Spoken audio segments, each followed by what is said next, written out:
আসসালামু আলাইকুম প্রিয় দর্শক, অন্য মঞ্চের আলাপচারিতায় আপনাদের সকলকে স্বাগত জানাচ্ছি। প্রিয় বন্ধুরা, প্রীতি, সালাম এবং শুভেচ্ছা নেবেন। ন্যাশনাল সিটিজেন্স পার্টি এনসিপি জুলাই মাস জুড়ে তারা সারা দেশে যে কর্মসূচি ঘোষণা করেছিল, পদযাত্রা, সমাবেশ, যেখানেই যাচ্ছে তারা অধিকাংশ ক্ষেত্রেই গণপ্রতিরোধের মুখোমুখি হচ্ছে। সারা দেশে এনসিপি দুর্দশা দেখে আসলে মায়াই লাগতেছে। সেই যে গত বছর জুলাই মাসে গোপালগঞ্জে গিয়েছিল মাস্তানি করতে, এমন শিক্ষা দিছে যে পরে পুলিশের এপিসিতে করে পালিয়ে আসতে হয়েছে, আর্মির প্রোটেকশনে পালিয়ে আসতে হয়েছে। কিন্তু এবছর তারা আর্মির প্রোটেকশনটা পাচ্ছে না, কারণ আর্মি ব্যস্ত, ওয়াকার নিজেরই তার অবস্থান ঠিক নাই, আর্মির ভেতরে কি হচ্ছে না হচ্ছে। তো আর্মি এবার আর এনসিপির প্রোটেকশন দিতে পারে নাই, যদিও তারা চেয়েছিল। তো তাদের শুরুতেই সাভারের সেই টঙ্গীর কাছে আপনাদের মনে আছে যে একটা ছোট্ট বোম টোম ফুটায় তাদের সমাবেশ ভণ্ডুল। আবার গতকাল তারা হবিগঞ্জে গিয়েছিল। হবিগঞ্জে গিয়ে সেখানকার যে এমপি মিস্টার গাউস, খুব পপুলার বিএনপি লিডার, বা তিনি আওয়ামী লীগ আমলেও ইলেক্টেড মেয়র ছিলেন। সেই পপুলার এমপিকে নিয়ে এই নাসির উদ্দিন পাটোয়ারি খুব আজে বাজে কথা বলেছেন। এই পাটোয়ারি ছেলেটার এই সিনিয়র লিডারদের সম্পর্কে বাজে কথা বলার যে অভ্যাস, এটা কিন্তু আসলে খুব খুব বিপজ্জনক পর্যায়ে চলে গেছে। আমরা ঢাকার বিএনপির যে কেন্দ্রীয় নেতা মির্জা আব্বাস, তাকে তিনি এমনভাবে উত্ত্যক্ত করেছেন যে মির্জা আব্বাস, অনেকেই বলেন যে পরে তার স্ট্রোক হয়েছে, অনেকেই বলেন যে এই নাসিরউদ্দিন পাটোয়ারি তাকে উত্ত্যক্ত করতে করতে শেষমেশ উনি অসুস্থ হয়ে পড়লেন।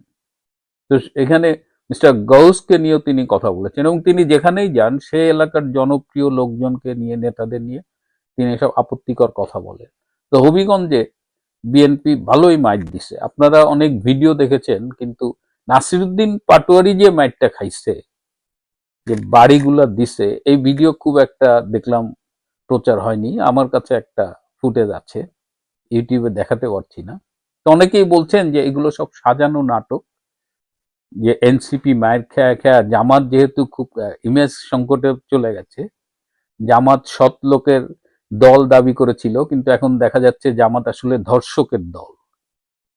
আমি আমার এক ছোট ভাইকে বলেছিলাম যে ভিডিও ফুটেজ গুলো একটু কালেক্ট করে রেখো, এই যে গাজী নজরুল সহ বিভিন্ন জামাতের নেতাদের। তো 21টা ভিডিও ফুটেজ কালেক্ট করার পরে বলছে, ভাই আরো লাগবে? আমি বলছি না, আর লাগবে না। তো জামাত এখন খুব ক্রাইসিসে আছে। জামাতের বি টিম এনসিপি কে তারা একটু মানুষের কাছে অ্যাকসেপ্ট করানোর জন্য এই নাটকগুলো ঘটাচ্ছে, যাতে মানুষ একটু সমব্যথী হয় তারা মাইর খেলে। কিন্তু ঘটনা অন্য। এনসিপি মাইর খাচ্ছে, ফেসবুকে মানুষের হাহা রিয়াক্ট দেখে মনে মনে তো হয় না যে তারা মাইর খেলে মানুষ ব্যথিত হয়। তো তাদের এই নাটকগুলো নিজেরা করুক, করাক, কিংবা পাবলিক তাদের পিটাক, যাই হোক, এনসিপির যে সামনে খুব ভালো দিন আসতেছে সেটা আপাতত মনে হচ্ছে না। তো এনসিপি এই মুহূর্তে ভীষণ মাইন্ডকেয়ার চিপায় আছে, এবং যে যেখানে পারতেছে এনসিপি কে দিচ্ছে মায়ের, এবং তারা মায়ের খাচ্ছে আর বলছে প্রশাসন আমাদের বাঁচাচ্ছে না, সেভ করছে না। প্রশাসন আসবে না, বাংলাদেশের রাজনীতি যা বলে তাতে প্রশাসন আসবে না। বরং একজন পুলিশের কনস্টেবল বলল যে মায়ের খাচ্ছে খাক, ওদের কে বাঁচাইতে যাবে? এবং বলছে, সেই কথা ভিডিওতে বলছে, এবং বলছে এর জন্য যদি আমার চাকরি যায়, যাবে, কয় টাকার বেতন পাই। তো এনসিপির অবস্থা, না প্রশাসন না সাধারণ মানুষ কেউ তাদের দেখতে পারতেছে। তো নাটক করুক আর যাই করুক, মায়ের উপরেই তাদের আগামীতে থাকতে হবে বলেই মনে হচ্ছে। সেই 2024 সালের 4 সেপ্টেম্বর, সেই সময়ের তথ্য বিষয়ক উপদেষ্টা নাহিদ ইসলাম বলেছিলেন যে জুলাই আগস্টের শহীদের সংখ্যা 800।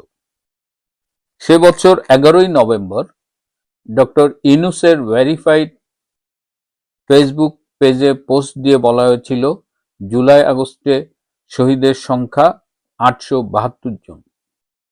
2025 সালের 3রা এপ্রিল বগুড়ায় এক সমাবেশে বৈষম্য বিরোধী ছাত্র আন্দোলনের নেতা সার্জিস আলম বলেছিলেন এই জুলাই আগস্টে শহীদের সংখ্যা 1000। একই দিন মিরপুরে এক সমাবেশে হাসনাত আব্দুল্লাহ বলেছিলেন জুলাই আগস্টে শহীদের সংখ্যা 1400-র বেশি। আবার যখন জাতিসংঘ তদন্ত কমিটি এলো, তখন এই যে আইসিটি তার তাজুল ইসলাম এবং তার টিম চেষ্টা করেছিল এই জুলাই আগস্টের শহীদের সংখ্যা 2000-এর বেশি তাদের রিপোর্টে যেন আসে সেই ব্যবস্থা। কিন্তু আলটিমেটলি জাতিসংঘ রিপোর্ট বলেছে 1400-র মতো মৃত্যু। এখানে সমস্যা দুটো, যে 16ই জুলাই থেকে 5ই আগস্ট পর্যন্ত, আবার 5ই আগস্ট থেকে পরবর্তী সময়, এই দুটো সময়ের মৃত্যু নিয়ে প্রশ্ন দেখা দিয়েছে। সরকারি যে সংজ্ঞা, শহীদের সংজ্ঞা, জুলাইয়ের শহীদের সংজ্ঞা, সেটা হলো যে শেখ হাসিনার সরকারের আইন শৃঙ্খলা বাহিনীর হাতে কিংবা সেই সময় সরকার দলীয় নেতাকর্মীদের হাতে নিহত আন্দোলনকারীরা, যারা জুলাই আগস্টে আন্দোলন করেছে, তারাই জুলাই শহীদ। সেই হিসেবে 16ই জুলাই থেকে 4 আগস্ট পর্যন্ত বলা যায়, বা 5ই আগস্ট প্লাস মাইনাস। তো সেই সংখ্যাটা কিন্তু আজও এস্টাবলিশড হলো না। কেন এই বিভ্রান্তি? আবার প্রথম আলো, যারা বর্তমান সরকার কিংবা ইউনূস বান্ধব গণমাধ্যম, তারা কিন্তু এটা নিয়ে ইনভেস্টিগেট করে তারা এই সংখ্যাটি আরো অনেক কম দেখিয়েছে। আবার আমরা যখন বিভিন্ন সূত্রে কথা বলি, একদম স্পেসিফিক পুলিশের গুলিতে নিহত হয়েছে এরকম দেখা যায় যে 30 থেকে 40 জনের বেশি হয় না। সেই সময়ে আন্দোলনে একটা তৃতীয় পক্ষের উপস্থিতির কথা বলা হয়, যারা স্নাইপার রাইফেলধারী ছিল। সেই স্নাইপারদের গুলিতে মারা গেছে কত, সেটি নিয়েও একটি বিতর্ক আছে। যাই হোক, সেটি ইনক্লুড করলেও 200-300-র বেশি কোনোভাবেই হয় না। কিন্তু দেখা গেছে যে ওই সময়ে কেউ হয়তো সড়ক দুর্ঘটনায় মারা গেছে, কেউ হয়তো হাসপাতালে কোনো অসুখে মারা গেছে, কেউ হয়তো অন্য অন্য কারণে মারা গেছে, তাদেরও জুলাই শহীদ হিসেবে নাম ঢুকানো হয়েছে। যশোরে একটি আন্তর্জাতিক মানের 5 তারকা হোটেল আছে, সেই হোটেলটি পোড়াতে গিয়ে কিছু দুর্বৃত্ত মারা গিয়েছে, তারাও জুলাই শহীদ। এরকম বেশ কিছু ঘটনা ঘটেছে, লুটপাট করতে গিয়ে মারা গেছে বা অন্য অন্য কারণে মারা গেছে, তারা জুলাই শহীদ হয়েছে। তো এবং এই জুলাই শহীদ হওয়ার একটা কমার্শিয়াল দিক আছে। এদের সরকার অনেক টাকা দিয়েছে, এদের 30 লাখ টাকা দিয়েছে জুলাই, আবার এদের একটা মান্থলি ভাতা দিচ্ছে অনেককে, আহত যারা হয়েছে তাদের চিকিৎসা দিচ্ছে। সব মিলিয়ে জুলাই একটা বাণিজ্য হয়ে গেছে। জুলাইকে নিয়ে বাণিজ্য করা হয়েছে এবং এটি মূলত ছিল একটি জঙ্গি অভ্যুত্থান, একটি ষড়যন্ত্রের মাধ্যমে একটি নির্বাচিত সরকারকে উৎখাত করবার একটি সফল ষড়যন্ত্রই বলি। সেই ষড়যন্ত্রকেই এখন মহিমান্বিত করতে গিয়ে যে ঘটনাগুলো ঘটানো হচ্ছে, তা আসলে জুলাইয়ের চেহারাকেই বরং উন্মোচন করছে আমাদের সামনে। তো আজকে যেহেতু জুলাইয়ের একদম শেষ, এই বিতর্ক আবার নতুন করে উঠেছে এবং এই বিতর্কে যে প্রশ্নগুলো উঠছে, সরকার পক্ষ কিন্তু কিংবা জুলাই আগস্টে যারা আন্দোলন করেছিলেন, তারা কিন্তু এই প্রশ্নগুলোর জবাব ঠিকমতো দিতে পারছে না। এবং এটা বেশি দিন লাগবে না প্রকৃত সত্যটা উদ্ঘাটিত হতে, কারণ শেখ হাসিনার সরকার কিন্তু একটা বিচার বিভাগীয় তদন্ত কমিশন গঠন করেছিলেন, একজন হাইকোর্টের বিচারপতির নেতৃত্বে 3 সদস্যের তদন্ত কমিটি। সেই তদন্ত কমিটিটাকে আর ফাংশন করতে দেওয়া হয়নি এবং এই মৃত্যু নিয়ে কোনটা আসলেই জুলাই আগস্ট রিলেটেড মৃত্যুর কারণ, এগুলো কিন্তু তদন্ত হয়নি, আইনানুগ কোনো তদন্ত হয়নি।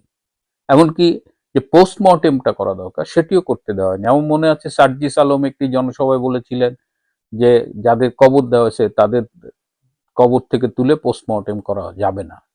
আইন তো পোস্টমর্টেমের কথা বলে, তাহলে কবর থেকে তুলে কেন পোস্টমর্টেম করা যাবে না? তিনি এটাকে একটা পাবলিক সেন্টিমেন্টের জায়গা থেকে তুলে পোস্টমর্টেমটা ঠেকিয়ে দিয়েছেন, কারণ তিনিও জানেন যে পোস্টমর্টেম করলে প্রকৃত সত্যটা বেরিয়ে আসবে, এবং সেক্ষেত্রে এই যে জুলাইয়ের 800 বলেন 700 বলেন এর অধিকাংশই ভুয়া। এরা জুলাইয়ে আন্দোলন করতে গিয়ে মারা যায়নি। তাদের সংজ্ঞা যেটা, শেখ হাসিনা সরকারের আইন শৃঙ্খলা রক্ষাকারী বাহিনী কিংবা সরকারি রাজনৈতিক দলের নেতাকর্মী, তাদের হাতে মৃত্যু হইলেই শহীদ, এবং সেটা 800+, এটা সত্য না। এবং মিথ্যাকে যতই আপনি চেষ্টা করেন সেটাকে আলটিমেটলি এস্টাবলিশ করা যায় না। সত্যের শক্তিটা এখানেই। আওয়ামী লীগের রাস্তার কর্মী এই শব্দটা বেশ আলোড়ন সৃষ্টি করেছে। আজকে ঘুম থেকে উঠে দেখলাম। এই ধারণাটা কোথা থেকে এসে এর সমাধান কি, এই নিয়ে এখানে আলোচনা করব। ফেসবুকে এখন অনেকেই প্রতিবাদ করছে কোনো এক নারী আওয়ামী লীগের সংগ্রামী কর্মীদের রাস্তার কর্মী বলে কটাক্ষ করেছে। স্বভাবতই সবারই অন্তরে আঘাত লেগেছে এবং সেই অনুযায়ী প্রতিবাদ হচ্ছে, এবং এটা অত্যন্ত একটা গুরুত্বপূর্ণ ইস্যু। আমি প্রায় এই ঘটনা ঘটার আগেও এই বিষয়টা নিয়ে আলোচনা করব বলে চিন্তা করেছিলাম, কিন্তু ঘটে যাওয়ার পর আলোচনাটা আর একটু প্রাসঙ্গিক হয়ে গেল। আওয়ামী লীগের রাস্তার কর্মী ধারণাটা আমরা পাই প্রথমত একজন প্রতিমন্ত্রীর কার্যক্রম থেকে। প্রতিমন্ত্রী দেখা গেছে যে বা আরো কিছু নেতা, বুঝে বা না বুঝে হোক, আমার মনে হয় এটা বুঝে তারা করেনি, দেখা গেছে যে তারা কোনো একটা ভালো জায়গায় কিছু তরুণ তরুণীকে নিয়ে প্রোগ্রাম করছে, সেই প্রোগ্রামে সজীব ওয়াজেদ জয়, কখনো পুতুল, কখনো ববি, তারা অংশগ্রহণ করছে, এবং সাধারণত ওই ছেলে মেয়েগুলা ইংলিশ মিডিয়াম স্কুলে পড়ে বা এই শ্রেণীর বা এই এই এই জাতের হবে আর কি। সেখানে আসলে সত্যিকার অর্থে গ্রামগঞ্জ থেকে কোনো ছেলে মেয়ে এসছে বলে আমাদের অন্তত মনে হয়নি। পরবর্তীতে ওই প্রতিমন্ত্রীর দুর্ভাগ্য হলো যে 2024-এ যখন জঙ্গি উত্থান হয় তখন দেখা গেল যে ওই ছেলে মেয়ে সবগুলা লালবদর। ওরা তখন শেখ হাসিনাকে গালি দিচ্ছে, ওরা তখন জয়কে গালি দিচ্ছে, ববিকে গালি দিচ্ছে, শেখ রেহানাকে গালি দিচ্ছে, এবং যাতে শেখ হাসিনার সরকার পড়ে যায় এরা নানান ধরনের অভিনয় করছে, কান্নাকাটি করছে, আমাকে মেরে ফেললো আমাকে মেরে ফেললো বলে রাস্তায় হাউমাউ করছে। এইভাবে তারা আবার 24-এর জঙ্গি উত্থানও ঘটিয়ে ফেলেছে। এই জায়গায় আওয়ামী লীগ যথেষ্ট মনোনিবেশ তো করেনি, অনেক কিছুতেই করেনি। ফলে আওয়ামী লীগের রাস্তার কর্মী কথাটা বললে এখন যে নতুন করে যারা রাস্তায়, সত্যিকার অর্থে রাস্তায় বা ঘরে বসে অনলাইনে 2024-এর জঙ্গি উত্থানের বিরুদ্ধে কথা বলছে, যারা চায় শেখ হাসিনা রাজনৈতিক ক্ষমতা ফিরে পাক, রাষ্ট্রের ক্ষমতা ফিরে পাক, তাদের তো অন্তরে আঘাত লাগবেই। রাস্তার কর্মী কথাটা একেবারে যে খারাপ, অর্থাৎ এই ধরনের ঘটনা না ঘটলে সেটা হতো না, কারণ অনেক প্রতিষ্ঠিত রাজনৈতিক নেতা কিন্তু নিজেকে রাস্তার কর্মী দাবি করেন, এবং কেউ কেউ সত্যিকার অর্থে রাস্তার কর্মী। যেমন আমরা বঙ্গবন্ধুর ক্ষেত্রে বলতে পারি, শেখ হাসিনার ক্ষেত্রে বলতে পারি, তারা কিন্তু একেবারে রাস্তাঘাটে, গ্রামে গঞ্জে, হ্যাঁ, যে দুর্গম এলাকা পাড়ি দিয়ে, নদী পথে, বন্যার সময় নৌকায় করে চষে বেরিয়ে রাস্তার কর্মী হিসাবে কিন্তু একজন জাতির পিতা হয়েছেন, একজন প্রধানমন্ত্রী হয়ে বাংলাদেশের অর্থনৈতিক উন্নতি প্রদান করেছেন। ফলে রাস্তার কর্মী বললেই যে আমাদের গায়ে আঘাত লাগবে তাও না, কিন্তু পরবর্তীতে যেটা দেখা গেছে যে একটা বিভেদ না, একটা শ্রেণী তৈরি হয়ে গেল যে রাস্তার কর্মী এবং দালানের কর্মী। রাস্তার কর্মী কে থাকলো? যে এখনো রাস্তায় সংগ্রাম করছে, যে অর্থনৈতিকভাবে উন্নতি করতে পারেনি। আর দালানের কর্মী হয়ে গেল তাদেরই সতীর্থ যারা রাতারাতি দালানে ঢুকতে পেরেছে টাকা কামিয়ে। এই দালানে ঢোকাটা বন্ধ করা আওয়ামী লীগের জন্য ভবিষ্যতে একটা বড় কাজ হবে। অর্থাৎ দালানে যাতে কাউকে দেখিয়ে বলতে না পারা, দেখো আমি দালানে আর তুমি রাস্তায়। এটার বড় কাজটা কি দেখেন, আওয়ামী লীগের যে জিনিসটা হয়েছে যে এক শ্রেণীর নেতা কর্মী যথেষ্ট অর্থকড়ির মালিক হয়েছে রাজনৈতিক সুযোগ গ্রহণ করে, আরেক শ্রেণী কিন্তু, এবং বিশাল শ্রেণী, একেবারে ক্ষুদ্র শ্রেণী যেটা সংখ্যায় হয়তো কয়েক হাজারের বেশি হবে না, তারা বিশাল অর্থবিত্তের মালিক হয়েছে। আর কোটি কোটি সমর্থক কিন্তু তারা এই সুযোগটার বাইরে রয়ে গেছে। অবশ্য শেখ হাসিনার নেতৃত্বে বাংলাদেশের যে অর্থনৈতিক উন্নয়ন হয়েছে সেটা তো আসলে জামাত শিবিরও বেশি পেয়েছে এই কর্মীগুলা থেকে, অর্থাৎ সারা বাংলাদেশই সেটার একটা সুবিধা পেয়েছে, সেই কথা আমি এখানে বলছি না। এখানে হলো যে রাজনৈতিক ক্ষমতা ব্যবহার করে অনেক অর্থবিত্তের মালিক হয়ে যাওয়া। এটা যে শুধু ঢাকা শহর থেকে কেউ হয়েছে তা না, বা আওয়ামী লীগের উচ্চ পর্যায়ের নেতারা হয়েছে তা না। আমরা তো জানি যে ইউনিয়ন কাউন্সিলের চেয়ারম্যানেরও এই ধরনের ঘটনা ঘটেছে, তারাও কিন্তু রাতারাতি রাস্তার কর্মী থেকে দালানের কর্মী হিসাবে প্রতিষ্ঠিত হয়ে গেছে। এই রাস্তার কর্মী থেকে এখন এই যে বিভাজনটা হলো, এইটা দূর করার ভবিষ্যতে রাস্তাটা কি? আমি মনে করি ভবিষ্যতে রাস্তাটা হলো যে সবার জন্য অর্থনৈতিক সুযোগ সৃষ্টি করা, এবং সেটা বৈধ পথে। আপনি যদি অবৈধ পথে অর্থনৈতিক সুযোগ সৃষ্টি করেন, এটা কিন্তু খুব মুষ্টি কয়েক মানুষ পাবে, গোটা সমাজ কিন্তু পাবে না। আজকে যারা আওয়ামী লীগের রাস্তার কর্মী বলছে, এদেরকে দুটো শিক্ষা আমার মনে হয় প্রধানমন্ত্রী শেখ হাসিনার পক্ষ থেকে দেওয়া উচিত। একটা হলো যে আশ্বাস, এরা সকলেই কাজ পাবে, চাকরি পাবে, উনি ক্ষমতায় আসলে সবার মর্যাদাশীল জীবন হবে। আবার একই সাথে এটাও ক্লিয়ার করে দেয়া যে আগের পথে আর কিন্তু চলবে না, অর্থাৎ একজন অনেক ধনী হয়ে যাবে, তার অনেক সতীর্থ দরিদ্র রয়ে যাবে, এই সিস্টেমটা কোনো না কোনো জায়গায় ভেঙে দিতে হবে। এইটা ভেঙে দিলে কিন্তু দুঃখিত, এইটা ভেঙে দিলে কিন্তু এই যে রাস্তার কর্মী এবং দালানের কর্মী, এই শ্রেণী ভাগটা কিন্তু থাকবে না। মূলত এটা কিন্তু অর্থনৈতিক একটা শ্রেণী বিভাগ। এটা কিন্তু আবার সাংস্কৃতিক বা আপনার শিক্ষাগত শ্রেণী বিভাগ না। সাংস্কৃতিক শ্রেণী বিভাগে দেখা গেছে যে রাস্তার কর্মীরাই অনেক বেশি আলোকিত। এই রাস্তার কর্মীরা কিন্তু এখন ফেসবুকে অন্তত যেটা লেখে, অন্তত আমি যেটা জাজ করি, দেখি আর কি, দেখা যাচ্ছে যে এরা কিন্তু অনেক ভালো লেখে, অনেক ভালো বলে, অনেক ভালো অর্গানাইজ করে তথাকথিত যারা অলরেডি দালানে ঢুকে গেছেন তাদের কাছ থেকে। তারা কিছু লিখলে সেটা মোটেও কিন্তু আকর্ষণীয় হয় না, এবং তারা বললে সেটাও আকর্ষণীয় হচ্ছে না। এখন কিন্তু রাস্তার কর্মীদের কিন্তু জয় জয়কার।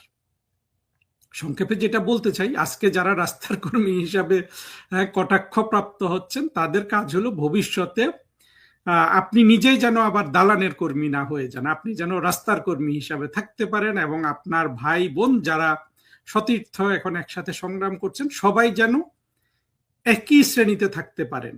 হ্যাঁ, তারপরও যোগ্যতা অনুযায়ী কারো একটু অর্থনৈতিক উন্নতি বেশি হবে, কারো একটি অর্থনৈতিক উন্নতি কম হবে, কিন্তু আমি তো মিনিমাম দেখি যে বাংলাদেশের অন্তত আওয়ামী লীগের মুক্তিযুদ্ধের পক্ষের হয়ে যারা আওয়ামী লীগকে শাসন করবে, মানে আওয়ামী লীগের কর্মী হিসাবে যারা যুক্ত থাকবেন, তাদের একটা মিনিমাম চাকরি হওয়া উচিত একটা প্রাইমারি স্কুলের শিক্ষক, এবং প্রাইমারি স্কুলের শিক্ষকদের বেতন টেতন বাড়ানো উচিত। সেই সূত্রে যাচ্ছি না। আমরা যদি এইভাবে চিন্তা করি, এবং সরকারি কর্মচারী হয়ে বা রাজনৈতিক নেতা, এমপি, মন্ত্রী হয়ে কেউ যদি আগের মতো হাজার কোটি টাকার মালিক হওয়ার পথ যদি রুদ্ধ হয়, তাহলে কিন্তু রাস্তার কর্মী ধারণাটা অনেকাংশে চলে যাবে। সাধারণত দালানের কর্মী হয়ে গেলে কিন্তু আর শিক্ষা দীক্ষা গ্রহণ করার তেমন সুযোগ থাকে না।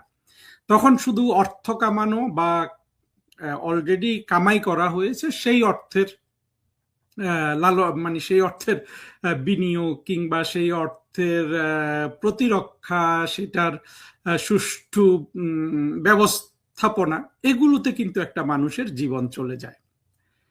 বর্তমানে প্রধানমন্ত্রী শেখ হাসিনা কিন্তু দেখছেন কিনা জানি না যে রাস্তার কর্মীরাই কিন্তু ওনার জন্য কাজ করছে, কিন্তু সংযোগ স্থাপনের জন্য এখনো কিন্তু দলের উপরের শ্রেণীর লোকজন হয়তো রয়ে গেছে। যদিও আমরা প্রধানমন্ত্রী শেখ হাসিনাকে দেখেছি যে উনি সরাসরি কিন্তু রাস্তার কর্মীদের সাথে কথা বলছেন, কিন্তু সেখানেও কোনো মধ্যস্বত্বভোগী আছে কিনা, সব কর্মী সমানভাবে অংশগ্রহণ করেছেন এটা বোধ করছেন কিনা, সেই জায়গায় আসলে নজর দেওয়া উচিত।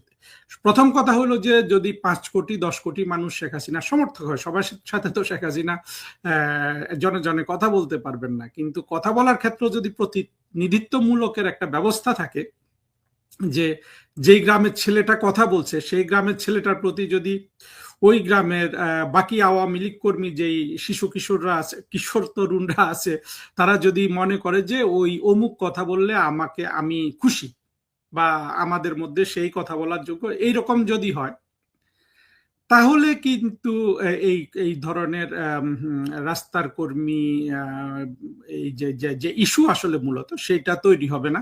তো এইটাও কিন্তু একটা গণতান্ত্রিক পথ, অর্থাৎ উপর থেকে চুজ না করে কর্মীদের যদি চুজ করতে দেয়া হয় যে কে রাস্তা মানে কে কার প্রতিনিধিত্ব করবে, আওয়ামী লীগের অভ্যন্তরীণ গণতান্ত্রিক পথটা আসলে খুলে দেওয়া উচিত। এখন না, এখন তো আসলে একটা কঠিন সময় যাচ্ছে, ভবিষ্যতে। এবং আরেকটা জিনিস খুব প্রয়োজন, যেটা হলো যে মুক্তিযুদ্ধের যে চেতনা বলুন, যেটাই বলুন, মুক্তিযুদ্ধ কেন্দ্রিক যে বাংলাদেশ, সেইটা কোনোভাবে যদি ডাইলিউটেড হয় কোনো জ্ঞানী দ্বারা, কোনো গুণী দ্বারা, কোনো কর্মী দ্বারা, তাদেরকে বাতিল করা এবং মুক্তিযুদ্ধ কেন্দ্রিক বাংলাদেশ প্রতিষ্ঠা হওয়ার ক্ষেত্রে সেইখানে যে ইন্টেলেকচুয়াল পথটা গ্রহণ করা দরকার, সেই পথের বিচ্যুতি কিন্তু মেনে নিলে আওয়ামী লীগের ভবিষ্যৎও নাই, অতীত কিন্তু আওয়ামী লীগ কিছু ভুলের কারণে শেষ করে দিয়েছে। ফলে অতীত এবং ভবিষ্যৎ দুটোই কিন্তু আওয়ামী লীগের ডিপেন্ড করছে যে মুক্তিযুদ্ধ কেন্দ্রিক বাংলাদেশ, যেটা এক কথায় যদি আমি বলি, এক কথায় বা এক বাক্যে, সেটা হলো যে একটা আধুনিক, অসাম্প্রদায়িক, সমৃদ্ধিশালী, গণতান্ত্রিক বাংলাদেশ। একেবারে সোজা কথা, এই যে একটা বাক্য বললাম, সেটা আমাদের মুক্তিযুদ্ধের ঘোষণাপত্রে ছিল, 72-এর সংবিধানে ছিল। এই পথের বাইরে যত ধরনের বুদ্ধিবৃত্তিক চর্চা, কবিতা চর্চা, উপন্যাস চর্চা, নাটক চর্চা, গান চর্চা, ফিলোসফিক্যাল চর্চা, যত কিছু আসবে, সেগুলো আওয়ামী লীগ আপাতত সেইখানে আওয়ামী লীগের এক ধরনের পক্ষপাতিত্ব দেখানোর দরকার, এবং তার সকল কর্মীকে, রাস্তার কর্মী এবং দালানের কর্মী, যারা মধ্যস্বত্বভোগী কিংবা যারা মধ্যস্বত্বভোগের সুযোগ পান না, সবাইকে এই পথটা বেছে নেওয়া এবং এইটা কঠোরভাবে ঠিক করে দেয়া কিন্তু প্রধানমন্ত্রী শেখ হাসিনার একটা গুরুত্বপূর্ণ দায়িত্ব। কিন্তু এই দায়িত্বে তিনি কিছু করেছেন এখন পর্যন্ত আমরা কিন্তু এইটা কিন্তু দেখিনি। 2024-এ আওয়ামী লীগের পতনের মূল কারণ কিন্তু দুর্নীতিও না, যদিও এগুলো নিয়ে অনেক কথা বলেছি। মূল কারণ কিন্তু এই যেগুলা জঙ্গিরা দেখিয়েছে, সাইবার সন্ত্রাসীরা দেখিয়েছে, যে দুর্নীতি, মানবাধিকার লঙ্ঘন এবং ভারতের কাছে বাংলাদেশ বিক্রি করে দেয়া, বরঞ্চ সবচেয়ে বেশি কার্যকর অস্ত্র ছিল ভারতের কাছে বাংলাদেশ বিক্রি করে দেয়া। এইখান থেকে আওয়ামী লীগ উদ্ধার পেতে পারে। আমি যে রাস্তাটা বললাম সেটা, যে আওয়ামী লীগের যে মুক্তিযুদ্ধ কেন্দ্রিক একটা ইন্টেলেকচুয়াল পথ আছে, সেই পথে সবাইকে সন্নিবিষ্ট করা, সেই পথটা মানবতাবাদী, সেই পথটা বহুত্ববাদী, এবং সেই পথে যদি থাকা যায় তাহলে কিন্তু অনেক সমস্যার সমাধান হয়ে যায়। এইরকম একটা ভালো আদর্শ তো নাই, আসলে আমার দৃষ্টিতে নাই। সেই তর্ক আজকে যাচ্ছি না, আমি রাস্তার কর্মীদের কথাই বলছি, যে রাস্তার কর্মী সমস্যাটা অনেক ব্যাপক আওয়ামী লীগে, এটা সব দলেই, এটা শুধু জামাতে নাই, বিএনপিতেও কিন্তু এই সমস্যা আছে। বিএনপি যেই অভিযোগটা করে, আওয়ামী লীগও সেই অভিযোগটা করে, যে ক্ষমতায় আসলে দল এক ধরনের সুবিধাভোগী শ্রেণী দাঁড়িয়ে যায়, বিভিন্ন দালান থেকে এসে অথবা দালানে দ্রুত ওঠে, রাস্তার কর্মীর মতো অবহেলিত থেকেই যায়। এটা সমাধানের পথ আমি হয়তো একটু বলেছি, বাট ভবিষ্যতে আমাদেরকে অনেক বলতে হবে। এবং আমি অন্য জায়গায় একটা বুদ্ধিবৃত্তিক যে মুক্তিযুদ্ধের চেতনার পথে কিভাবে থাকা যায় সেই নিয়ে একটা বক্তব্য রাখবো। শেষ করার আগে এটা বলি যে প্রধানমন্ত্রী শেখ হাসিনার সাথে সাম্প্রতিক বোধহয় কিছু নেতা আমি এটা ভালো করে ফলো করতে পারিনি, আমার সময় হয়নি, নেতা ইত্যাদি দেখা করেছেন।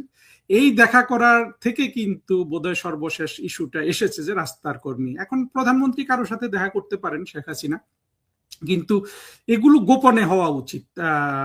আর যাদেরকে উনি দেখা দেন তারা যদি নিজেরাই এইটাকে সারিন্দা হিসাবে বাজায় যে দেখো নেত্রীর সাথে আমার সংযোগ আছে, সেটাও তার খেয়াল করা উচিত। আরেকটা জায়গায় বোধহয় তৈরি হয়েছে যে আওয়ামী লীগ কাউকে কাউকে পয়সা দেয়।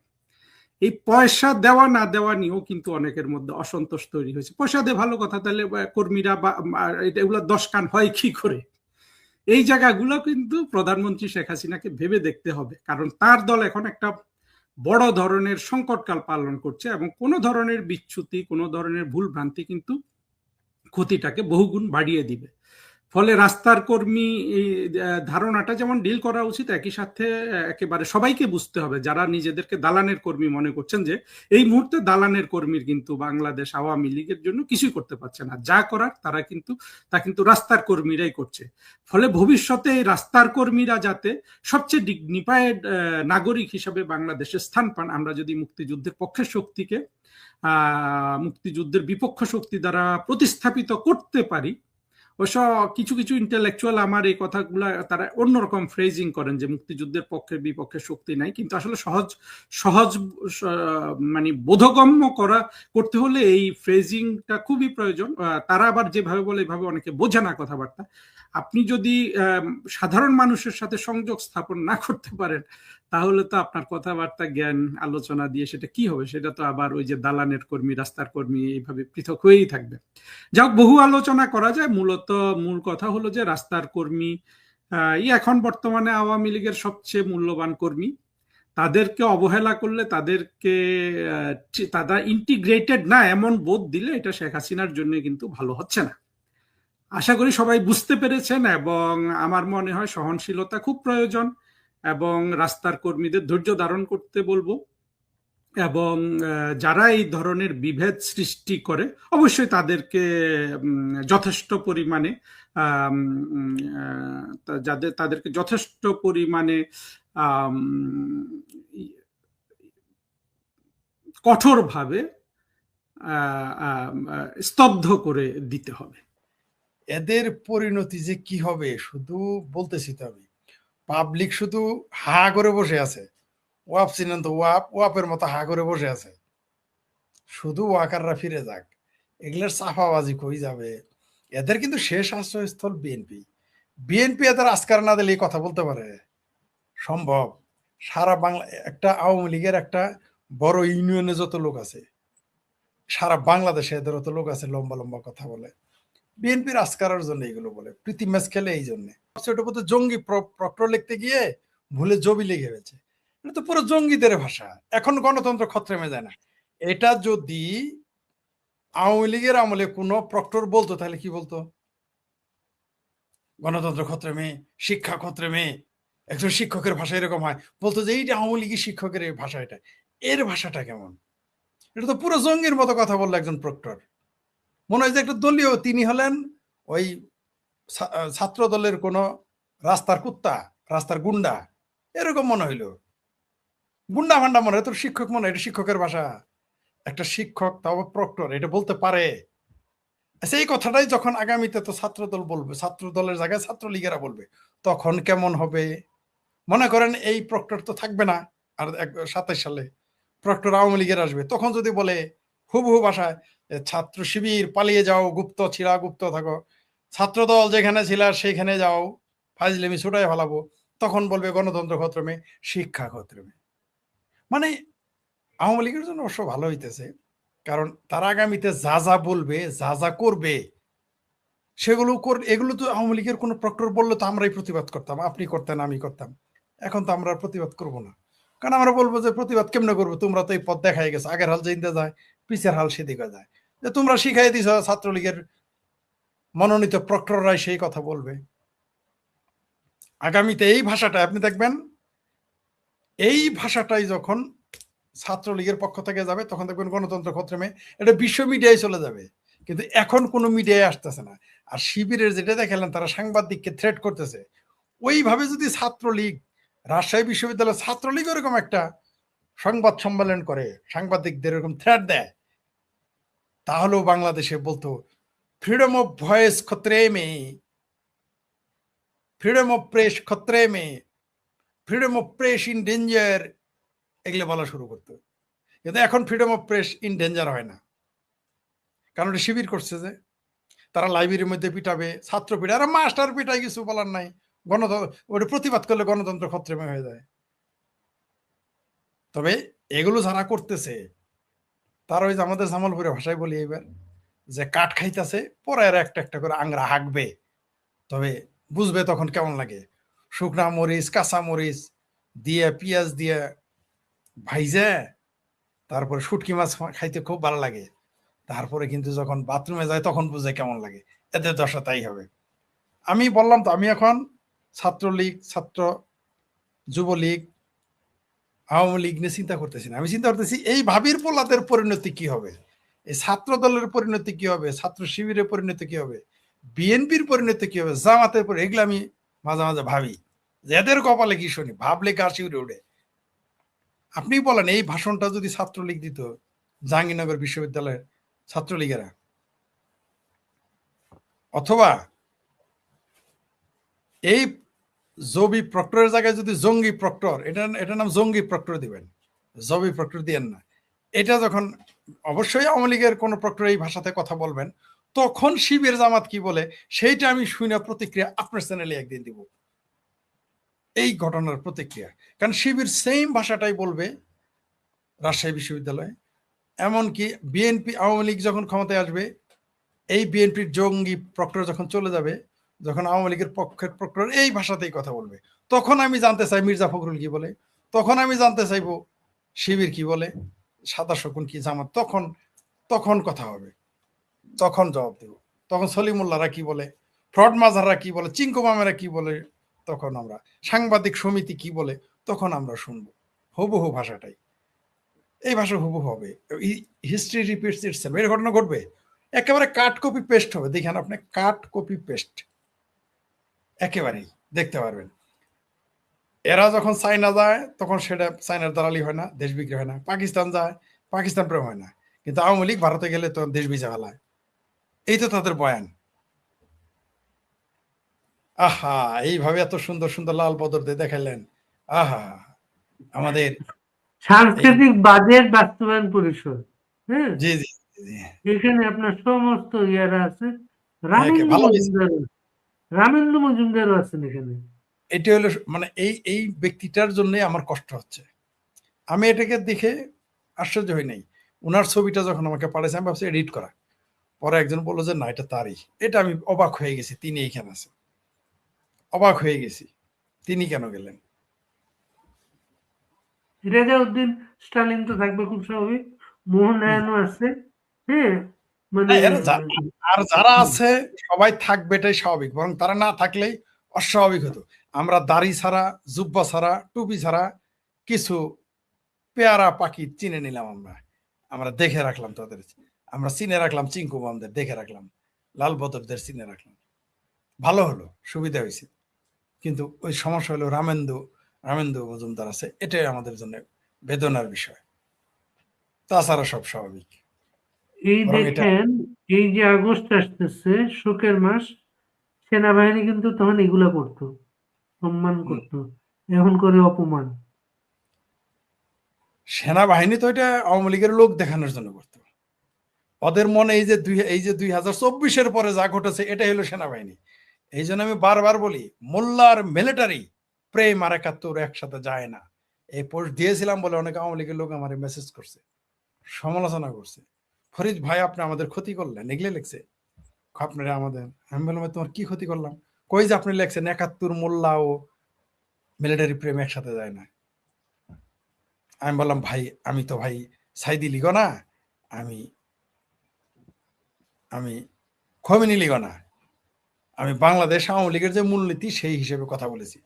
আমি বাংলাদেশে 72 সংবিধান নিয়ে হিসাবকে মার্জিন, ওইটাকে বাটখারা হিসেবে, স্কেল হিসেবে দিয়ে আমি বক্তব্য দিয়েছি।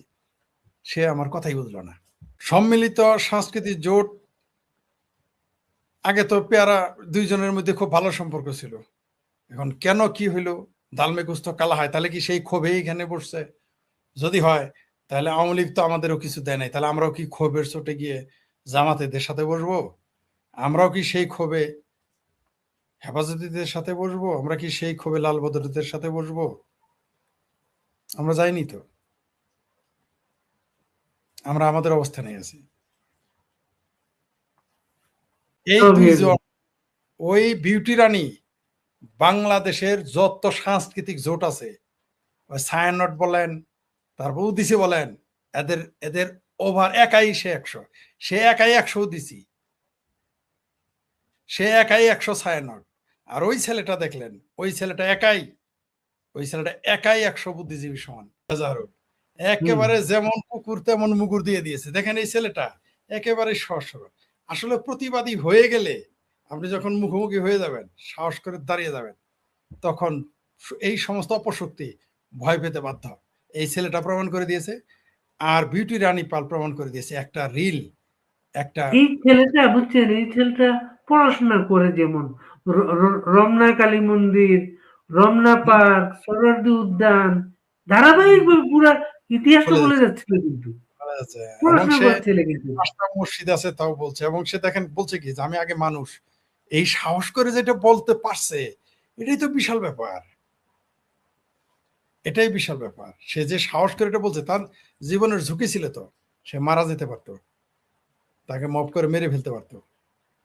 তারপর বিউটি তারপর রানী পালের বিউটি রানীর যে ঘটনা, যে ছেলেটা, এই যে আসিফ ইকবাল হিরণ, সে কিন্তু বাংলাদেশের নাই কিন্তু, সে বাংলাদেশের বাইরে আছে, লন্ডনে আছে। সে ফেঞ্চুগঞ্জ নামের একটা অনলাইন মিডিয়া আছে তার, হ্যাঁ, ফেসবুক পেজের মতো আর কি। সে তাকে ফ্রেন্ড রিকোয়েস্ট দিছিল, সে ফ্রেন্ড রিকোয়েস্ট অ্যাকসেপ্ট না করার কারণে তাকে কটাক্ষ কইরা তার ভিডিওটা করতে গিয়া পুরো একটা প্রতিবাদ আগুন তৈরি করে দিছে সারা বাংলাদেশ। এই আসিফ ইকবাল হিরণ কোথায় থাকে? ইংল্যান্ডে থাকে। এই এই এই ইংল্যান্ডে এই জঙ্গির এর বিরুদ্ধেও লিখতে হবে আমাদের। এইটা ইংল্যান্ডে থাকে, এটা বারবার বলতে হবে, ইংল্যান্ডের লোকজন খুঁজে বের করুক তাকে। জঙ্গিকে চিনতে হবে যে ওই ইংল্যান্ডে গেছে কেন? ও যাবে কাবুলে, ও যাবে আফগানিস্তানে, ও যাবে পাকিস্তানে। এই বদমাইশ ইংল্যান্ডে গেছে। এটা যদি বলতেন ইংল্যান্ড অস্ট্রেলিয়া ভর্তি, এই তো মানে ওই দেশগুলো এই সমস্ত জঙ্গিদের জায়গা দিবে, সফল লোকদের জায়গা দিবে না। না, তো শুনে কার্ল মার্কসের যে সমাধি আছে লন্ডনে, হ্যাঁ, ওইখানে গিয়ে তো আমি অবাক। ওইখানে চতুর্দিকে বুঝছেন, সারা পৃথিবীর সব বিখ্যাত দেশগুলো কমিউনিস্ট লিডারদের কবর। তার দেশ থেকে বিতাড়িত হইয়া আশ্রয় পেয়েছে ইংল্যান্ডে আইসা সে এখানে মারা গেছে, এখানেই তার কবর গুলা। কবর ওইখানে, আর কবর জার্মানিও হয় নাই, রাশিয়াতে হয় নাই। হয় নাই, সারা পৃথিবীর কমিউনিস্ট লিডারদের কবর এখানে।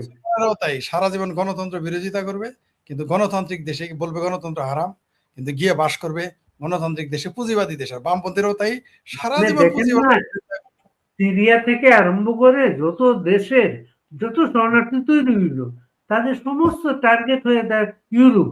আশ্রয় দিল ইউরোপ, কোন মুসলিম দেশ কিন্তু তাদেরকে আশ্রয় দেয় নাই। দিবে কেন? কারণ মুসলিম দেশে মায়ের খাই, মানে মুসলমানদেরও লজ্জা নাই, এরা আশ্রয় নিতে অ্যাজাইলাম নিতে যায় খ্রিস্টান দেশে, ইহুদি দেশে, উন্নত দেশে। হ্যাঁ উন্নত না, খ্রিস্টান দেশে, ইহুদিদের দেশে, ওইখানে যাবে নিজের দেশের ধ্বংস করে আবার আরেক দেশকে ধ্বংস করার জন্য। তার ওই যে সংবিধান, যেটা সংবিধানটা এরকম এত মানবিক, আপনি অস্ট্রেলিয়াতে এসে যদি খালি প্রমাণ করতে পারেন আপনার দেশে ফেরত গেলে আপনার জীবন বিপন্ন হইতে পারে, অস্ট্রেলিয়ান সংবিধান অনুসারে এই রাষ্ট্র আপনাকে প্রোটেকশন দিতে বাধ্য। ওই সুযোগটাই নিতেছে সৌদি আরব নাই, ওই সৌদি আরব। মুসলমানরা তো কোনো মুসলমান দেশে নাই, কিন্তু কোনো মুসলিম দেশে আপনি যাইতে পারবেন না। কোনো মুসলিম দেশে মুসলমানদের জায়গা দেয় না, অমুসলিমদের জায়গা দিবে। আর মুসলমানেরা মুসলমানদের হাতে ঠেলা খেয়ে, লাথি উষ্টা খেয়ে, ঘেটি ধাক্কা খেয়ে, মায়ের খেয়ে পালায় চলে যায় ইউরোপ আমেরিকা, যায় কখন সরিয়ে আইনছে। এইরকম মুসলমানেরা এরকম মানে দোগলা, এরকম মুনাফেক, নিজের দেশে মরদে গোলায় না, আরেক দেশে খ্রিস্টান ইহুদির দেশে, হিন্দুদের দেশে যাবে, যায় সেরে বলবে যে সরিয়ে আইন চাই। নিজের দেশে কিন্তু সরিয়ে আইন করে না, ওইদিকে আবার থাকে না। এত দিকে মুসলমানরা এত ভালো, নিজের দেশে থাকে না কেন? পৃথিবীর ম্যাক্সিমাম মানুষ যারা মুসলমান তারা গিয়ে রিফিউজি হয় ইউরোপ আমেরিকা। আপনি জানেন না যে সিঙ্গাপুরে 10 বছর বারে চাকরি করেছে, থাইল্যান্ডে ব্যবসা করে বারের, ইউরোপ আমেরিকা বারে চাকরি করে, বাংলাদেশে আগে সরিয়ে আইন যায়। এই হলো বাংলাদেশের মুসলমান। ইউরোপে থাকে, অস্ট্রেলিয়া থাকে, কানাডায় থাকে, বারে চাকরি করে আগে কয় যে সরিয়ে আইন চাই। এই হলো বাংলাদেশের মুসলমান। এবং ধরেন এই যে ইয়েগুলা সাপোর্ট গুলা, হ্যাঁ, সাপোর্ট গুলা কিন্তু ভিন্ন ব্যাখ্যা দেয় কিন্তু। এই যে মানবিক রাষ্ট্রটা তাকে সাপোর্ট দিল, আশ্রয় দিল, হ্যাঁ, তখন তখন বলবে ইসলামে একদিন ইসলামী রাষ্ট্র ছিল এইগুলা, তারা আমাদের দেশগুলো দখল করছে সেটা। হ্যাঁ, না যদি তাও না থাকে, যদি তা না পায় তখন কি বলবে জানেন? এটা আমি প্রশ্ন করেছিলাম, দুনিয়াটা তো আল্লাহর, মুসলমান তো সব জায়গায় যাবে। মুসলমান আফগানিস্তান, মুসলমান আফগানিস্তানে যায় না, মুসলমান পাকিস্তান যায় না, জানে যে ওইখানে গেলে সাড়া ভাঙ্গা মার দিবে। মুসলমান সৌদি আরব যায় না, জানে মিসকিন বলে কিক আউট করে দিবে। মুসলমান কুয়েতে যায় না, জানে যে লাথি মেরে বের করে দিবে। মুসলমান কাতারে যায় না, উষ্টা মেরে বের করে দিবে। মুসলমান দুবাই যায় না, বঙ্গোপসাগরে ফেলাই দিবে। মানে এখানে একটা নতুন ইয়ে আসছে যে সৌদি রাষ্ট্রদূত তারেক রহমানের সাথে দেখা করে সৌদি আরবে দাওয়াত দিচ্ছে যাওয়ার জন্য। হ্যাঁ, সৌদি আরবে দাওয়াত দিচ্ছে উমরা করতে যাওয়ার জন্য আর কি, উমরা করবে সেখানে গিয়ে। তারপর ওইখানে বলবে যে রোহিঙ্গাদের ফেরত নাও, পাসপোর্ট দেয় এদেরকে। হ্যাঁ, রোহিঙ্গা তো সবচেয়ে মজা রোহিঙ্গা যে সৌদি আরব গেছে, রোহিঙ্গাদের তো পাসপোর্ট দিছে, আরো দিতে বলবে। না, রোহিঙ্গা যে সৌদি আরব গেছে সে তো এমনি তো পাসপোর্ট ছাড়া তো সৌদি আরব যাওয়া যায় না। সে বাংলাদেশে পাসপোর্ট নিয়ে গেছিল, বাংলাদেশে পাসপোর্ট নিয়ে গিয়ে ওই দেশে কি করছে, বাংলাদেশ পাসপোর্টটা ফেলে দিচ্ছে, সে ফেলে দিয়ে সে এখানে শেল্টার চাইছিল। সৌদি আরব একসময় তাকে আল্লাহর মেহমান বলতো, এখন আর আল্লাহর মেহমান বলে না, এখন রোহিঙ্গাই বলে তারে। হ্যাঁ, এখন ফেরত নেওয়ার জন্য প্রেশার থাকবে। রোহিঙ্গাদের চেয়ে হারামি এই মূর্খগুলো, রোহিঙ্গা মুসলমানদের চেয়ে হারামি বেঈমান পৃথিবীতে নেই। আমি ওদের সাথে কথা বলে বুঝেছি। আপনি কি জানেন ফরিদ ভাই, এই যে রোহিঙ্গাদের যে আজকে পরিস্থিতি, বিশ্বের বিভিন্ন দেশে একদিন বাংলাদেশিদের তা হবে বাংলাদেশিদেরই ক্ষতি হবে রোহিঙ্গার জন্য। না, একই পরিস্থিতি বাংলাদেশিদের হবে কিন্তু। কেন না জানেন? না, বাংলাদেশেরও পরিস্থিতি খারাপ, এই রোহিঙ্গারাই বাংলাদেশের না, বাংলাদেশিদের বিভিন্ন দেশে যে বাংলাদেশিরা আছে হুম, তাদের এই পরিস্থিতি হবে। কারণটা হচ্ছে রোহিঙ্গা, মনে করো রোহিঙ্গাদের অরিজিন তো হচ্ছে চট্টগ্রাম, চট্টগ্রাম, হ্যাঁ। চিটাং থেকে ওইখানে আরাকান রাষ্ট্রসভায় বাংলা সাহিত্য, শরৎচন্দ্র যেত, রেঙ্গুনি যেত, ওই দিকে উন্নত ছিল। এখানকার লোকজন এখানে যে গেছিল কয়েকশো বছর আগে, তাদের সাথে মিশে নাই কিন্তু, সে রোহিঙ্গা মুসলমান হিসেবে আলাদা থাকতে চাইছে সে। হ্যাঁ, এরা না শুধু মুসলমান, পৃথিবীতে কোনো মুসলিম রাষ্ট্রে গিয়ে নিজেরা কখনো মিশে না। এরা ওই দেশের সংস্কৃতি সভ্যতা গ্রহণ করে না। শুধু রোহিঙ্গারা না, কেউই না, বরং গিয়ে নিজেদেরই সংস্কৃতি সভ্যতা, নিজেদের সংস্কৃতি নাই তো। আরবদের তো কোনো সংস্কৃতি নেই, কারণ আরবের সংস্কৃতি আমাদের হবে কেন? এরা গিয়ে সেই আমরা মেইন স্ট্রিমে মিশি না, আমরা ওইখানে এখন বাংলাদেশ বানাই, এতে করে লোকাল কমিউনিটির সাথে আমাদের বিরোধ তৈরি হচ্ছে। সাউথ আফ্রিকা প্রায় গুলি করে মারা হয়, প্রায় মারা যায় সাউথ আফ্রিকাতে, ওই দ্বন্দ্ব কিন্তু আস্তে আস্তে আস্তে আস্তে এদের বের করে দিবে। সারা পৃথিবীতে শুধু বাঙালি মুসলমান না, ধীরে ধীরে এই এই ধরনের মুসলমান যারা যারা যে দেশে গিয়ে ওই দেশের সংস্কৃতির উপরে, সভ্যতার উপরে, শিল্পের উপরে আঘাত করবে, এদের আস্তে আস্তে বের করে। অলরেডি তো ইউরোপে তো একটা নতুন আইন করতেছে যে ইউরোপের যারা প্রত্যাখ্যাত হবে এদেরকে নিয়ে পাঠাবে আফ্রিকার কোন দেশে যেন তাদের থাকতে দিবে, যাদের অ্যাজাইলাম চেয়ে। আপনি দেখেন অদ্ভুত ব্যাপার, উগান্ডায় নিয়ে যাবে বলছে। এই যে বিশ্বকাপের খেলায় বাংলাদেশের 45 জন নাকি 44 জনকে ভিসা দিয়েছিল, 10 জনই গিয়ে অ্যাজাইলাম শিকার হয়েছে। তো এইরকম মিথ্যা এদের, মানে কত বড় বাটপার। পাকিস্তান আফগানিস্তানে ফ্রি ভিসা যাবে না, এটা ইউরোপে আমেরিকায় গিয়ে তারা নাগরিকত্ব চায়, অ্যাজাইলাম চায়, এবং সব মিথ্যা। একজন একটা গুরুত্বপূর্ণ কথা বলছে, বিউটি পার্লার মূল সমস্যা তার পোস্ট নয়, তার ধর্ম। না, পোস্ট এই দেশে ওটা মুসলমানও যদি পোস্ট দিত তাহলে গালি আরো বেশি দিত। ধর্ম তো আছে, আপনার সাথে একমত, কিন্তু মুসলমানও যদি কোনো মুসলমান শিক্ষিকা, আমি খুশি হইতাম বিউটি রানী পালের জায়গায় যদি কোনো সাবিনা ইয়াসমিন হতো, সাবিনা আক্তার হতো, রুকসানা আক্তার হতো, কোনো আয়েশা বেগম হতো, আমি আরো বেশি খুশি হইতাম যদি এই কাজটা করতো। আপনার কি মনে আছে গত আমলে যে একটা টিপ পুলিশ অফিসার একজন মহিলা কপালে টিপ টিপ কেন দিছিল? হুম হুম, ওইটা নিয়ে হইচই হলো না? জি। কেন কপালে চাকরি, টিপ দিছে? হ্যাঁ, আচ্ছা। ওর চাকরি গেল। সে ইদানিং চাকরিটা ফেরত পেয়েছে কিন্তু। এটা জঙ্গি বান্ধব সরকার, জঙ্গিকে চাকরি দেয়। আমাকে অনেকে বলছে এটা নিয়ে ভিডিও বানাইতে। আমি বলছি এটা জঙ্গি বান্ধব সরকার, জঙ্গিদের জেলখানা থেকে মুক্ত করে দিতেছে। মৃত্যুদণ্ড প্রাপ্ত আসামি কোনো আইনের তোয়াক্কা না করে তাদের জেল থেকে ফিরে আনছে, বের করে দিছে, মুক্ত করে দিছে। তো সেই জায়গায় আরেক জঙ্গি পুলিশের চাকরি দিবে এই জঙ্গি সরকার, এটাতে আশ্চর্য হওয়ার তো কিছুই নেই। তবে একে আবার জেলে যাবে, আবার চাকরি যাবে, সময় এই আবার লোক আসতেছে। এই লোকটা কয়েকদিন ধরে আপনার অনুষ্ঠানে এসে এই কথাটা, আমরা সময় পাই না তার কথাটা বলার। সিয়াসিকদের দাবি শিক্ষক হুমায়ুন কবিরকে খুন করেছিল, অথচ এই বিষয়টা নিয়ে কোনো প্রচারণা হয় না। ওইটা প্রচার করলে তো ওই যে সিরাজ শিকদার নিয়ে বঙ্গবন্ধুর বক্তব্য আছে সেটা তো প্রচার করতে পারবে না, চিঙ্কু বামের এগুলো বলবে না, জামাতের ওইটার বলবে না, কারণ সিরাজ শিকদার তো তাদের তখন দুলাভাই, সেই জন্য ওদের সিরাজ শিকদার আরো তো খারাপ বিষয় আছে। তার প্রথম বিয়ে সম্পর্কে দেখেন তো, ছেড়ে দিল কেন জিজ্ঞেস করবেন। আপনার সিরাজ কি শিকদার, সিরাজ আদিত্য শিকদারকে কবির আদিত্য কবিরের সাথে পরিচয় ছিল? আদিত্য কবির, কে কে? আদিত্য কবির, আদিত্য মনে নেই। আদিত্য কবির বলে চমৎকার একটা ছেলে ছিল, মারা গেছেন। ও সম্ভবত হুমায়ুন কবিরের ছেলে। তার মা পরে কিন্তু পীযূষ বন্দ্যোপাধ্যায়ের সাথে বিয়ে হয়েছিল। তাই? উনি কিন্তু শামসুন্নাহরের ছিল, না, এটা আমি জানি না, প্রভুস্পতি ছিল সে। আমি এই বিষয়টা জানি না। আমরা শেষ করবো ফরিদ ভাই, আপনার ঘুম আসছে অনেক, কিভাবে শেষ করবো? হুম। ধন্যবাদ আপনাকে। তবে আমি সেই বিউটি রানী পাল এবং এমডি আজাহারুল, এই দুইজনকে আমি স্যালুট জানাবো যে তারা এই যে মৌলবাদী শক্তি, অগণতান্ত্রিক শক্তি, শিক্ষা, সঙ্গীত বিরোধী শক্তি এবং ধর্ম ব্যবসায়ীদের, এরা দুইজন যে একটা ধাক্কা দিয়েছে, বিশাল ধাক্কা, যে মাত্র দুইজন মানুষ, কোনো সংগঠন না, রাজনৈতিক শক্তি না, শক্তিমান কেউ না, সাধারণ মানুষ, একটা বিপ্লব ঘটিয়ে দিয়েছে এই বিউটি রানী পাল আর এমডি আজাহারুল। আমি তাদের স্যালুট জানাই। আমাদের এরকম বিউটি রানী পাল, ওর সাথে আসতে হবে সাবিনা ইয়াসমিনদের, লাকি আক্তারদের, তারপর আয়েশা আক্তারদের আসতে হবে, রুকসানাদের আসতে হবে, আর এমডি আজহারুলের সাথে এরকম আরো এমডি আজহারুল আমরা চাই।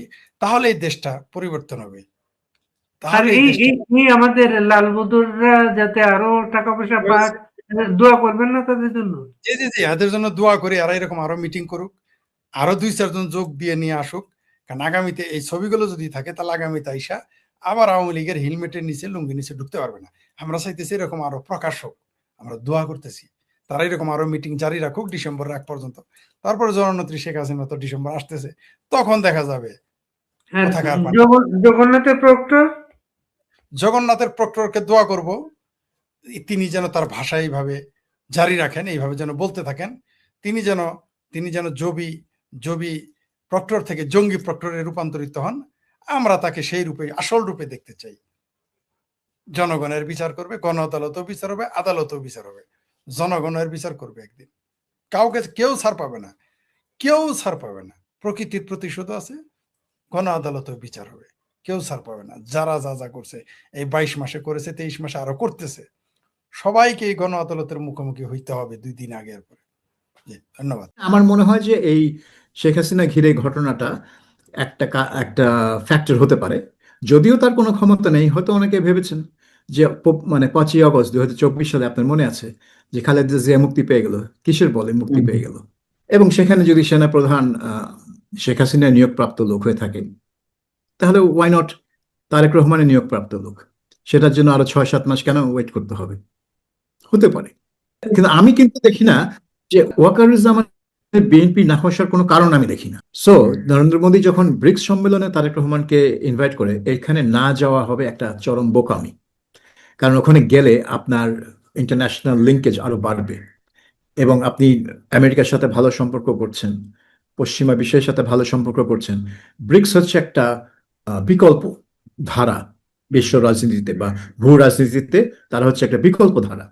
সেই বিকল্প ধারা যদি আপনি যোগ নাও দেন, যদি আপনি সদস্য নাও হন, যদি না আমেরিকা তাদেরকে বলে, স্যার যে গোরে সে বলে যে ব্রিক্স থেকে দূরে থাকো, এবং সেটা যদি বাংলাদেশ গ্রহণ করে, তাহলে বোঝা যাবে যে আমেরিকান আধিপত্য চাই না, এই কথাটা টোটালি ভুল।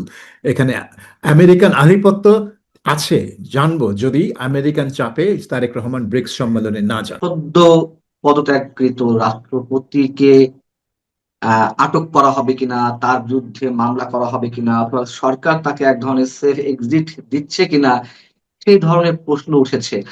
আপনার কি মনে হয় যে সরকার আসলে তাকে নিয়ে নতুন করে কিছু করবে? অথবা আমরা যদি প্রধানমন্ত্রী তথ্য বিষয়ক উপদেষ্টা মিস্টার জাহিদের কথা উচ্চারণ করি, তিনি বলেছেন যে রাষ্ট্রপতি থাকাকালীন অবস্থায়, মানে তার আগে এবং পরে যদি কোনো ধরনের অভিযোগ থাকে, সেক্ষেত্রে আইনগত প্রক্রিয়া নেওয়া যেতেই পারে।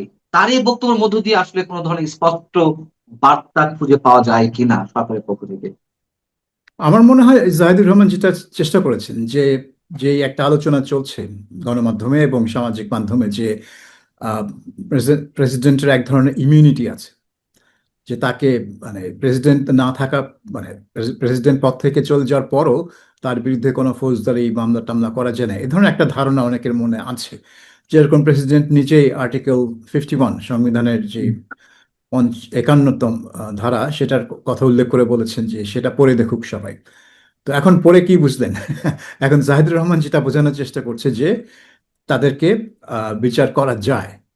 কারণ উদাহরণ হিসেবে এরশাদের ব্যাপারটা অনেকেই উল্লেখ করছেন, যে এরশাদ পদত্যাগ করার পর তার বিরুদ্ধে মামলা হয়েছে, তার বিচার হয়েছে, তিনি জেল খেটেছেন, তার সংসদ সদস্য পদ খারিজ হয়ে গিয়েছিল তার দোষী সাব্যস্ত হবার পর। কাজে এই ধরনের উদাহরণ আছে। এখন মূল বিষয়টা হচ্ছে রাজনৈতিক সদিচ্ছা, সরকার কি করতে চায়। সরকার যদি চায় মোহাম্মদ শাহাবুদ্দিনের বিচার করতে, তাহলে সরকার সেটা করবে। আর যদি সরকার চায় তারা বিচার করবে না, এই বিষয়টাকে মানে এভাবে চলে যেতে দিবে, তাহলে বিচার হবে না। কোনোটাই আইন আইন কোনোটার বাধা বা কোনোটা কিছু হচ্ছে না, এখানে সরকারের সদিচ্ছায়। এটা শুধু শাহাবুদ্দিন কেন, আপনি বাংলাদেশের ইতিহাসে গত 55 বছরের ইতিহাসই দেখেন না কেন, যে রাজনৈতিক গুরুত্বপূর্ণ যে কোনো ব্যক্তির বিরুদ্ধে বিচার শুধু তখনই হয় যখন তাদের চরম প্রতিপক্ষ ক্ষমতায় আসে, এবং তারাই বিচার করে, এবং তারা ক্ষমতায় এসে তাদের পক্ষের যেসব লোক আগের জমানায় বিচার হয়েছিল এবং দোষী সাব্যস্ত হয়েছিল, তাদেরকে বেকসুর খালাস করে দেয়, মাফ করে দেয়।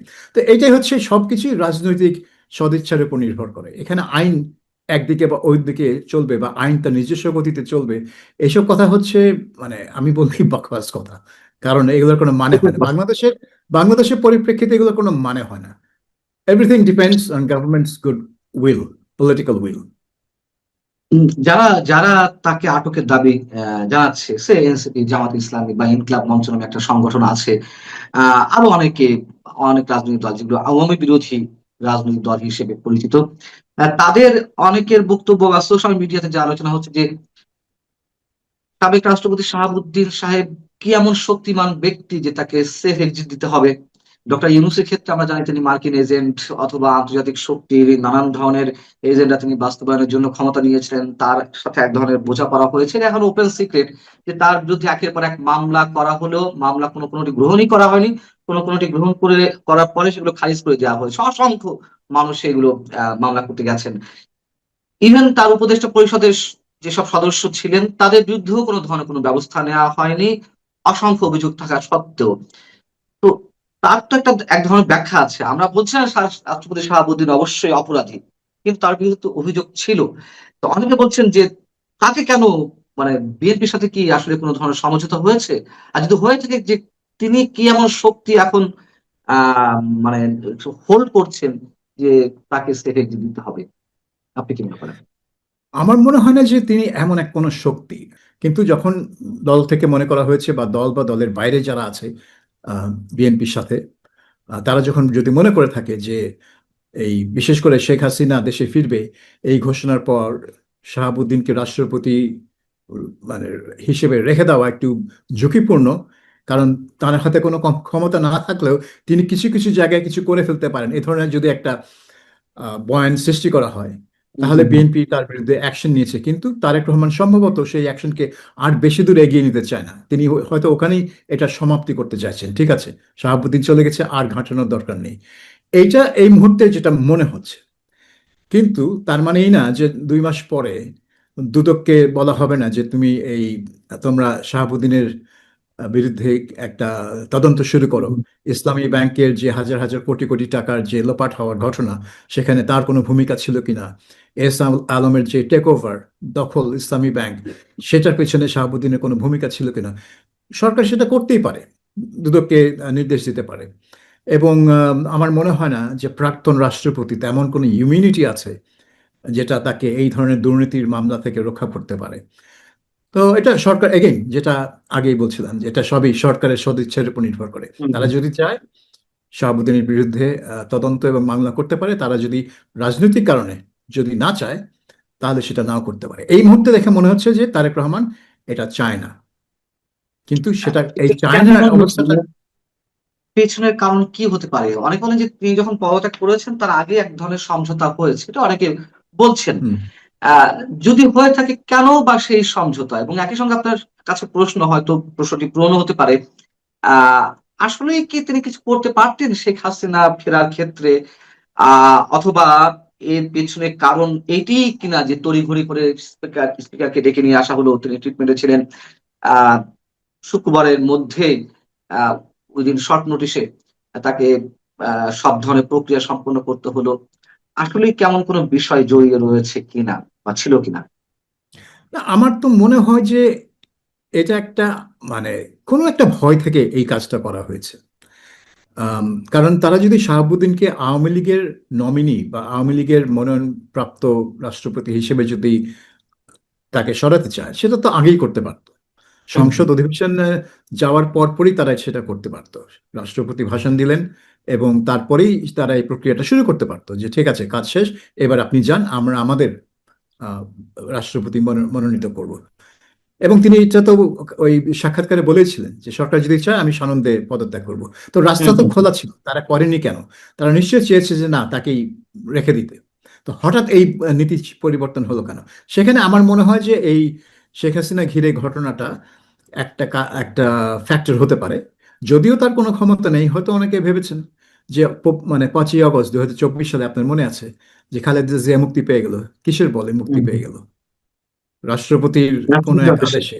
তো রাষ্ট্রপতির তো সেরকম কোনো ক্ষমতা নেই একজন সাজাপ্রাপ্ত আসামিকে তার সাজা মওকুফ করে দিতে, আনলেস তারা আবেদন করে ক্ষমার জন্য। তো সেরকম তো কোনো আবেদন আসে, তখন কোনো দেশে কোনো সরকারই নেই। সেই আবেদন মঞ্জুর করার আগে সরকার, তারপরে রাষ্ট্রপতি সেটাতে সম্মতি দেন। তো যাই হোক, তো সেটা হয়েছে। তো এখন তারা কি মনে করছে যে এই কাণ্ড তো উনি আগেই করেছেন, আমাদের পক্ষে করেছেন, এখন আমাদের বিপক্ষে করতে পারেন কিনা? কিন্তু 24 সালের বাস্তবতা আর 26 সালের বাস্তবতা তো একই না। 24 সালে তিনি সেটা করতে পেরেছিলেন কারণ যারা যারা ক্ষমতার কেন্দ্রে তখন, তারা চাচ্ছিল যে সেটা তিনি করুক। কিন্তু এখন যারা ক্ষমতা কেন্দ্রে, তারা তো চাইবে না যে তিনি হাসিনার পক্ষে কোনো পদক্ষেপ নিক। কাজেই তিনি কিন্তু যারা মানে সরকারের ইচ্ছার বিপক্ষে রাষ্ট্রপতি কিছুই করতে পারেন না, কিছুই পারেন না। এটা এই রাষ্ট্রপতি কেন, কোন রাষ্ট্রপতি পারেনি। আর এখানে যদি তারা মনে করে যে শাহাবুদ্দিন কোনো একটা রাজনৈতিক ক্ষতি করে বসতে পারে, তাহলে তো ব্যাপারটা আরো ভয়ানক হয়ে গেল। কাজেই তাদের শাহাবুদ্দিনকে সরিয়ে দেওয়ার পিছনে ওই চিন্তা কাজ করে থাকতে পারে। কিন্তু আমার মনে হয় যে এটা মানে একটা সমঝোতা হয়েছে, সমঝোতা না হলে এই এই 2-3 দিনের ব্যাপারটা থাকতো না। এটা আগেই তাকে বলতে এখনই আপনি যান, অথবা মানে পদত্যাগ করার পরই তার বিরুদ্ধে মামলা টামলা নোটিশ আমরা পেয়ে যেতাম। কিন্তু এখনো সেটা হতে পারে, এটা একটা উড়িয়ে দেওয়া যায় না যে তার বিরুদ্ধে একটা তদন্ত শুরু হবে না। এটা হতে পারে, কিন্তু এই মুহূর্তে মনে হচ্ছে সেটা হবে না।